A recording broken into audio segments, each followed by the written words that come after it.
Para milhões de pessoas, o carnaval é a maior festa do planeta. É, tipo, a imagem do Brasil que a gente exporta, né?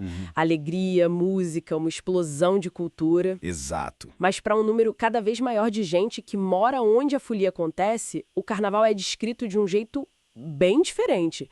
As palavras que a gente viu nas fontes são pesadas. São muito pesadas. Coisas como apocalipse urbano, inferno com glitter. Um pesadelo. Como pode a mesma festa ser o paraíso para uns e o inferno para outros? Essa é a grande contradição que a gente vai tentar desvendar hoje. O material que a gente analisou é intenso. E vai para todos os lados. Tem desabafo visceral de morador, sabe? Artigos de críticos que se sentem sitiados. Tem reportagens que mostram falhas de organização que, olha, beiram inacreditável. E também análises mais profundas, que dissecam a estrutura de poder e de dinheiro por trás da festa. Certo. Então, a nossa missão aqui é fugir daquela polarização fácil de amo ou odeio, para entender as forças que fazem do carnaval esse espelho tão poderoso e, às vezes, tão brutal do que é o Brasil. Ok. Vamos começar então pelo asfalto, pela experiência de quem está no meio do furacão. As fontes mais críticas, como os textos do Regis Tadeu e do Garu, elas não medem palavras. Não mesmo? Uma delas chega a chamar o carnaval de rua de estelionato da folia democrática. Quase uma invasão bárbara em bairros que, no resto do ano, são residenciais. A imagem que eles pintam é o que eles chamam de Triângulo do Inferno. Uma expressão bem forte. E o que seriam os lados desse triângulo? Bom, o primeiro, e talvez o mais óbvio, é o som. E os relatos deixam claro que não é só música alta. A descrição é de um som pavoroso. Ah, não é um som de qualidade, então. Não. São frequências graves de baixa qualidade, sabe? Disparadas por trios elétricos que fazem as janelas de apartamentos e até de hospitais tremerem por horas, dias a fio. É descrito como uma tortura sonora. O segundo vértice, imagino, é o que fica para trás quando a música para. Exatamente, a sujeira. Mas não é só o lixo de uma festa grande. As fontes descrevem montanhas de lixo, toneladas de plástico e latas que entopem bueiros e, assim, criam um cenário de abandono. Sei. E o terceiro vértice, esse é o mais chocante. É o que as fontes chamam de excrementos humanos. Nossa. A falta de banheiros químicos suficientes transforma quarteirões inteiros no mictório a céu aberto. O cheiro de urina, segundo um dos relatos, impregna o asfalto por semanas, mesmo depois de várias chuvas. O que é fascinante e, ao mesmo tempo, assustador é que esse caos não é só um subproduto espontâneo da festa. Muitas vezes, ele é o resultado direto de decisões administrativas. De má gestão. De má gestão e de um crescimento que não teve nenhum planejamento. Um exemplo perfeito disso, que está nas fontes, é o que aconteceu no pré-carnaval de 2026 em São Paulo. O portal UOL cobriu em detalhes e foi classificado como um desastre anunciado. Foi o caso da Rua da Consolação, certo? Com o DJ gringo Calvin Harris. O que exatamente deu tão errado ali? Foi uma tempestade perfeita de erros. A prefeitura agendou 2 megablocos com expectativa de público assim, gigantesca, para o mesmo local, a Rua da Consolação, com horários quase colados um no outro. Ah, já começa o problema aí. Exato. E um deles era esse, com o DJ escocês, que tem um apelo internacional e atraiu uma multidão muito, mas muito maior do que a infraestrutura comportava. O resultado foi o caos absoluto. As descrições são aterrorizantes. São. As fontes trazem relatos de pessoas passando mal, sendo esmagadas contra as grades de proteção que, ironicamente, viraram armadilha. Nossa! Tem vídeos de gente em pânico tentando arrancar as grades. Sabe, subindo em cima de banheiro químico só para conseguir um pouco de ar. Uma pessoa entrevistada disse que achou que ia morrer ali. É uma imagem de guerra, não de festa. E o mais inacreditável é o que vem depois. Enquanto as redes sociais estavam assim borbulhando com vídeos desse pânico todo, qual foi a resposta oficial? Aí entra a total desconexão com a realidade. O prefeito Ricardo Nunes foi a público e classificou o evento como um grande sucesso. Não é possível. Disse que teve uma infraestrutura perfeita. É uma negação completa da experiência vivida por milhares de pessoas que estavam lá, sofrendo. Essa dissonância entre o discurso político e a realidade da rua é um ponto central que aparece em várias fontes. E essa desconexão deve ser ainda mais revoltante para quem está do outro lado, né? Trancado em casa, ouvindo o caos do lado de fora. Uma das fontes fala exatamente sobre isso, sobre a sensação de se tornar um prisioneiro na própria casa. É um paradoxo cruel. A festa que celebra a liberdade e a ocupação do espaço público acaba impondo um estado de sítio privado para quem mora ali. As ruas ficam bloqueadas, o que significa que aplicativo de transporte vira inútil, carro não entra, não sai da garagem. Entendi. A situação chega a um ponto, segundo as fontes, que nem ambulância consegue passar. É um bloqueio total. Um dos textos menciona idosos e pessoas com mobilidade reduzida que ficam ilhadas, sem poder sair nem para comprar pão na padaria. Isso tudo levanta uma pergunta óbvia. Se a experiência pode ser tão negativa para tanta gente, por que o carnaval de rua não para de crescer de forma tão explosiva? Certo. As fontes são unânimes em apontar que a resposta não está na folia em si, mas na complexa rede de interesses econômicos e políticos por trás dela.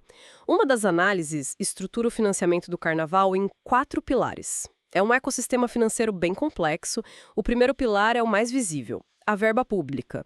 Prefeituras e governos estaduais injetam milhões com a justificativa de fomentar o turismo, gerar empregos e movimentar a economia. A crítica clássica, claro, é sobre a prioridade desse gasto quando falta recurso para saúde e educação, né? Mas e o segundo pilar? Patrocínio privado. Esse cresceu de forma exponencial. Grandes marcas, principalmente de bebidas, mas também bancos e, mais recentemente, casas de apostas esportivas, viram no carnaval uma vitrine publicitária gigantesca, com um alcance que poucos eventos no mundo conseguem igualar. Elas não só patrocinam, elas moldam a festa. Certo, público e privado. E os outros dois? O terceiro é a receita direta da festa, principalmente nos desfiles de sambódromo, bilheteria e a venda de espaços nos camarotes. É aqui que o debate sobre a elitização do carnaval fica mais quente. Claro. E o quarto pilar, que é a base de tudo, é a imensa economia informal. São milhares de vendedores ambulantes, músicos, artesãos, costureiras, gente que depende vitalmente da festa para compor a renda do ano. E é nesse pilar do patrocínio privado que a coisa fica ainda mais complicada, né? A entrevista que o José Cury, do Fórum dos Blocos de São Paulo, deu ao UOL é muito reveladora sobre isso. Muito. Ele fala do modelo de patrocínio exclusivo da Ambev em São Paulo. Exato. E ele desmonta a lógica oficial por trás desse modelo.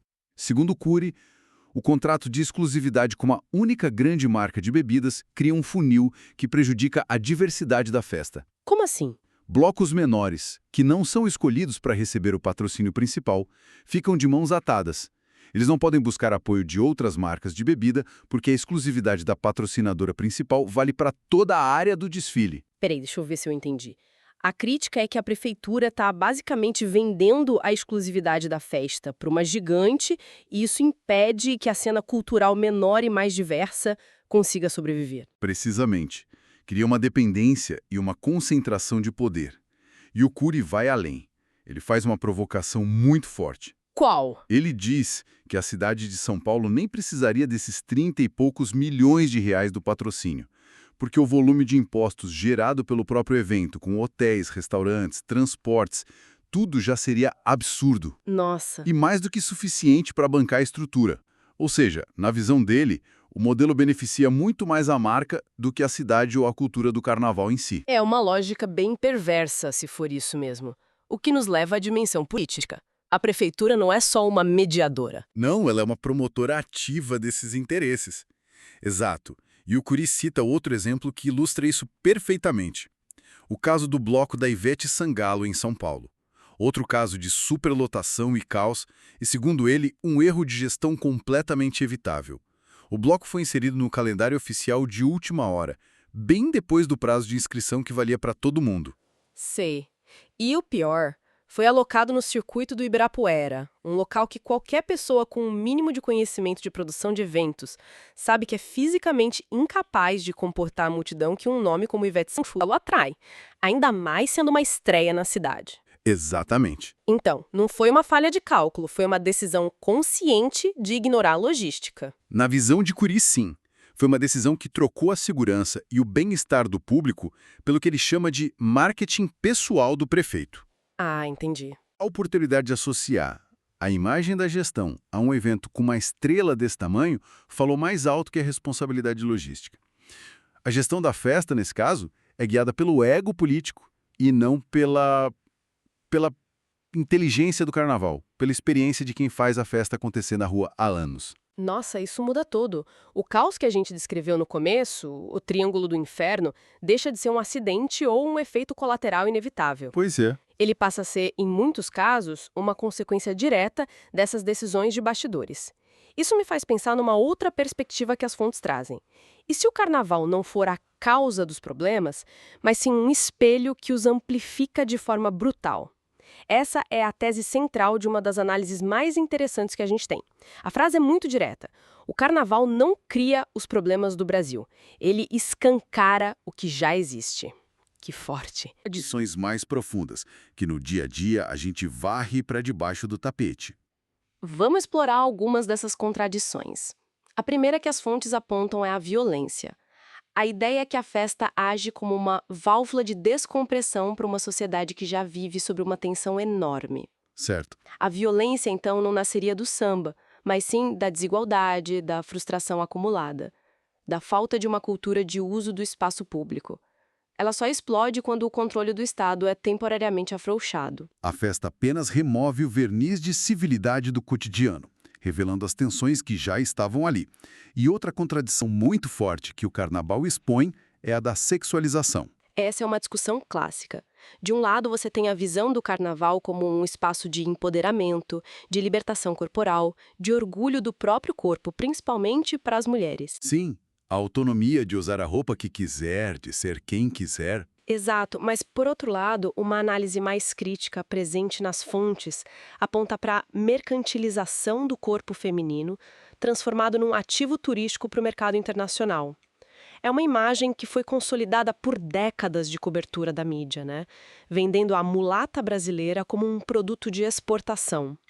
A questão que fica no ar é: onde termina a autonomia e começa a exploração estética para o deleite do olhar estrangeiro e masculino? O carnaval vive nessa ambiguidade. E talvez a contradição mais visível, mais palpável, seja a da desigualdade social. Não tem como fugir dela. É impossível. É a pirâmide social brasileira recriada fisicamente no mesmo espaço. De um lado você tem os camarotes VIP, que custam milhares de reais, patrocinados por multinacionais, com celebridades e todo o luxo imaginável. Do outro lado, separado por uma corda e alguns seguranças, você tem as arquibancadas populares, ou simplesmente a rua, a pipoca. O luxo e a carência convivendo lado a lado, no mesmo metro quadrado. É a nossa desigualdade em sua forma mais explícita. Se a gente conecta todos esses pontos, fica claro como a imagem que temos do carnaval foi construída. A mídia, principalmente a televisão, teve um papel gigantesco nisso. Com certeza. Uma das fontes aponta como a transmissão dos desfiles, historicamente dominada pela TV Globo, moldou a percepção do país inteiro sobre o que é o evento. Totalmente. Ao transformar o desfile num produto de entretenimento para a televisão, com alcance global, a cobertura inevitavelmente passou a focar em certos aspectos. A narrativa que se fortaleceu foi a do espetáculo, da competição. Certo. O foco vai para o luxo das fantasias, para os artistas famosos que estão desfilando, para as polêmicas sobre as notas dos jurados. Vira quase um evento esportivo, com ranking e campeão. E o que se perde nesse processo? O que fica em segundo plano é justamente a alma da festa. O trabalho de um ano inteiro das comunidades, o significado social dos enredos, que muitas vezes são extremamente críticos e políticos, a dimensão de resistência cultural que está na origem das escolas de samba. Claro. Uma manifestação cultural complexa é tipo simplificada e empacotada como um espetáculo competitivo para a audiência. É fascinante.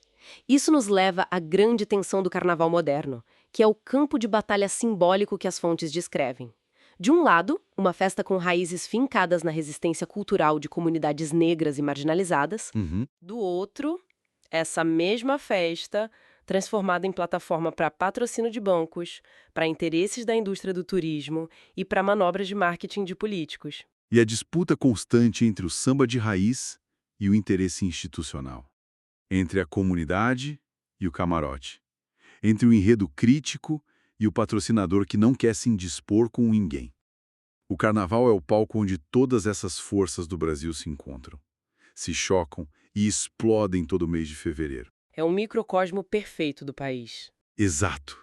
É impressionante. A gente começou essa conversa falando de algo tão concreto, tão pé no chão como o barulho e o lixo na porta de casa, e agora a gente está discutindo a própria estrutura da sociedade brasileira. Pois é, O carnaval realmente contém tudo. porque a conclusão que emerge de todas essas fontes é que o carnaval não é uma coisa só, monolítica. Ele é, ao mesmo tempo, em constante tensão, um patrimônio cultural imaterial, um negócio que movimenta bilhões, uma ferramenta de manobra política Uhum. e o espelho. E, como a gente disse, um espelho implacável das nossas maiores virtudes e dos nossos piores defeitos. É um campo de disputa simbólica e econômica. Fica claro que para entender o carnaval é preciso olhar para muito, muito além da serpentina e do glitter. É preciso olhar para o caos, para o dinheiro e para o poder. E, para fechar, queria deixar uma provocação que surge da leitura desses relatos. As fontes mencionam repetidamente como os moradores se sentem prisioneiros em suas próprias casas durante a folia. Uhum. Isso levanta uma questão para a gente refletir, né? Se a essência do carnaval é a celebração da liberdade e a ocupação do espaço público, o que significa quando a ocupação desse espaço por um grupo força, na prática, outro grupo a se trancar e se retirar para o espaço privado? Nossa, é uma boa pergunta. Estaremos celebrando a liberdade de alguns ao custo da suspensão temporária dos direitos de outros?